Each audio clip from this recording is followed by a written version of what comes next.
अवधूत चिंतन श्री गुरुदेव दत्त. श्रोते हो नमस्कार. आपण श्रवण करत आहात श्री दत्त पुराण यामधील अध्याय 4. मागील अध्यायामध्ये आपण श्री दत्तांच्या योगपत्नी देवी अनघा आणि श्री दत्त अर्थात अनघा दत्त स्वरूपाबद्दल संपूर्ण माहिती जाणून घेतली. आज या अध्यायामध्ये आपण श्री दत्तांच्या त्रिमुखी स्वरूपाबद्दल, त्यांचा विहार कोठे आणि कसा असतो याबद्दल संपूर्ण माहिती जाणून घेणार आहोत. चला तर या अध्यायाला सुरुवात करूयात. पण तत्पूर्वी चॅनलवरती नवीन असाल किंवा अजूनही जर चॅनलला सबस्क्राईब केलं नसेल तर सबस्क्राईब अवश्य करा आणि हा व्हिडिओ, हे अध्याय, हा संपूर्ण दिव्य ग्रंथ जास्तीत जास्त शेअर सुद्धा अवश्य करा. चला तर ऐकूयात श्री दत्त पुराण अध्याय 4.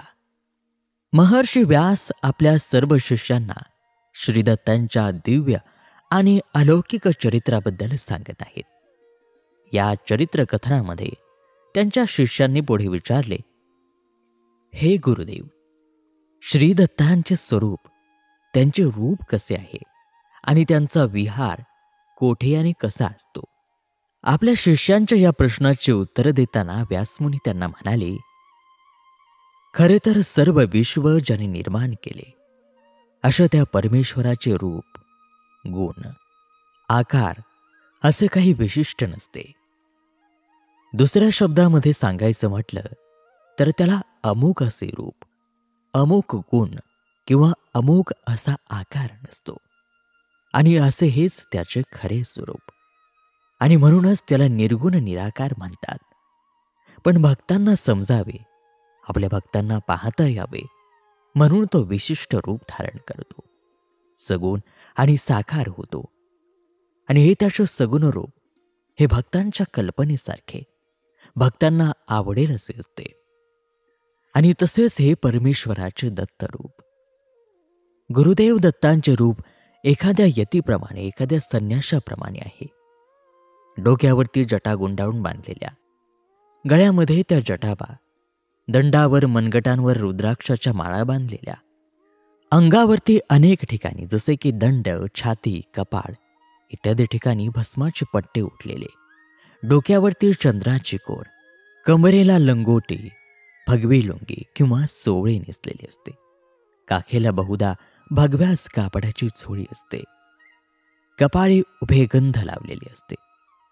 त्यांचे मुद्रा, चेहऱ्यावरचे भाव धीरगंभीर, अत्यंत शांत आणि प्रसन्न, आणि डोळ्यांमध्ये भक्तांबद्दलची अपार करुणा, क्षमा आणि वात्सल्य जाणवत असते. त्यांना 3 शिरे असतात, काही वेळा एकच असते. हे 3 मुख म्हणजे ब्रह्मा, विष्णू आणि महेश यांची प्रतीके मानली जात. या तिघांचा भास होईल अशीच ती मुखे असतात. आणि याच कारणामुळे त्यांच्या 6ही हातांमध्ये, एकामध्ये ब्रह्मदेवांचे जपमाळ, दंड किंवा कमंडलू, एकामध्ये विष्णूंची गदा, पद्म, शंख, चक्र यापैकी 2-3 वस्तू, आणि भगवान शिवांचे त्रिशूळ किंवा डमरू घेतलेले असते. अंगावरती कधीकधी मृगचर्मही पांघरलेले असते. त्यांच्या मागे किंवा बरोबर गाय असते. ही गायीचे रूप घेतलेली पृथ्वीच होय. तसेच त्यांच्याबरोबर 4 श्वान असतात. या श्वानांच्या रूपामध्ये 4ही वेद त्यांच्या मागे मागे त्यांच्या बरोबर असतात. त्यांच्या हातामध्ये जी रुद्राक्षाची माळ असते त्या माळेतील संख्या आहे 52. ती 52 संख्या का? तर जणू ती 52 मूळाक्षरे असून त्यातून असे दिसते की त्या प्रत्येक अक्षराला बीज मंत्राचे सामर्थ्य आहे. एक विचार केला तर श्री गुरुचरित्र या अलौकिक ग्रंथातील अध्यायांची संख्या सुद्धा 52च आहे.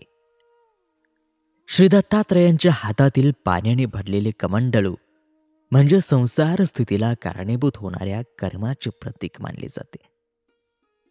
त्रिशूळाची 3 टोके म्हणजे आचार, व्यवहार आणि प्रायश्चित्त यांची, अथवा धर्म, अर्थ आणि काम या 3 पुरुषार्थांची किंवा सत्व, रज आणि तम ह्या 3 गुणांची प्रतीके मानता येतात.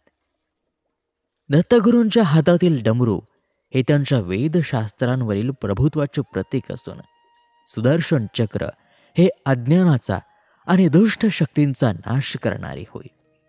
या चक्राला 12 आरे असतात.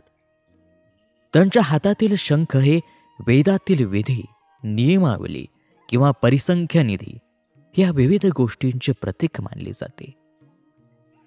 त्यांच्या बरोबर असलेले 4 श्वान म्हणजे 4 वेदांची प्रतीके मानली जातात. किंवा कोणी त्यांना इच्छा, वासना, आशा आणि तृष्णा यांची प्रतीके सुद्धा मानतात. श्रीदत्तांच्या पायामध्ये नेहमी पादुका असतात. म्हणूनच दत्तपादुका ह्या दत्तांचेच प्रतीक मानून कधीकधी दत्त मूर्तीऐवजी त्या पादुकांचीच पूजा केली जाते. कधीकधी श्रीदत्त आपल्या भक्तांना मलंग वेश घेऊन म्हणजे फकीर वेश घेऊन दर्शन देतात. कधी पिशाच तर कधी वाघ, सिंह आदी पशूंच्या रूपामध्ये.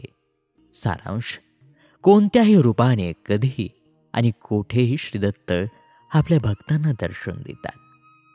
ते सर्वत्र संचार करत असतात. सर्व जगातील लोकांचे अज्ञान दूर करण्यासाठी ते सतत सर्वत्र संचार करत असतात. श्री दत्तात्रय आपल्या भक्तांचे दुःख दूर करतात. त्यांच्यावरची संकट निवारण करतात. आपल्या भक्तांचे रक्षण करतात.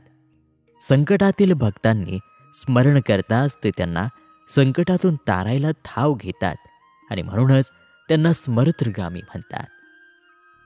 देवतांचे अन्य सर्व अवतार त्यांचे इष्टकार्य संपतात स्वस्थानी केले. पण श्री दत्तांचा अवतार मात्र कित्येक कोटी अब्जावधी वर्ष सर्वत्र संचार करीत फिरत आहे.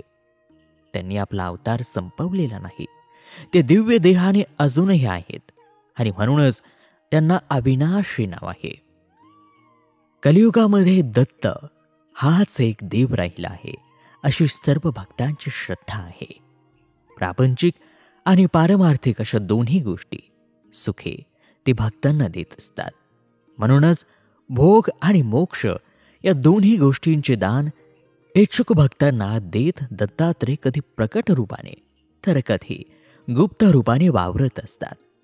म्हणूनच त्यांचा दैनिक दिनक्रम भारतभर भ्रमणाचा असल्याचे मानले जाते. त्यामधील काही स्थळ काळ याच्यामध्ये मतभेद जरी असले तरी ते भारतभर किंबहुना स्वर्ग, मृत्यू आणि पाताळ या तिन्ही लोकांमध्ये दैनंदिन भ्रमण करतच असतात आणि भक्तांच्या उद्धाराचे कार्य करत राहतात. हे मात्र सर्वांनाच मान्य आहे. कोणी म्हणतात की श्री दत्तांचे रोजचे स्नान काशीला गंगा नदीमध्ये होते. पंढरपुरामध्ये दत्त गोपीचंद गंध लावतात. ते कोल्हापुरामध्ये भिक्षा मागतात आणि पांचाळी भोजन करून हात धुवायला तुळजापूरला जातात. मेरू पर्वताच्या शिखरावर ते समाधी लावून बसतात आणि त्यांची रात्रीची निद्रा होते माहूर गडावर. कोणी म्हणतात की कधी त्यांचे ध्यान गाणगापुरी असते तर कुरुक्षेत्री आचमन करतात. धोपेश्वर येथे विलेपन करून कराड येथे संध्या करतात. कोल्हापूरला भिक्षा मागून पंढरपूरला सुगंधी द्रव्याचा लेप लावून माहूरला त्यांची निद्रा होते. आणि म्हणूनच ते केव्हाही कोठेही आणि कोणत्याही रूपाने अचानकपणे येतात जातात. आणि यावरूनच त्यांना दत्त म्हणून उभे राहणे, दत्त म्हणून हजर असे अनेक वाक्प्रचार रोडस आले. नरसिंहवाडी, औदुंबर, गाणगापूर, माहूर, कारंजे ही सर्व स्थाने दत्त महात्म्याच्या दृष्टीने सर्वात महत्त्वपूर्ण आहेत. औदुंबर वृक्ष त्यांना विशेष प्रिय आहे आणि गुरुवार हा त्यांचा आवडता वार.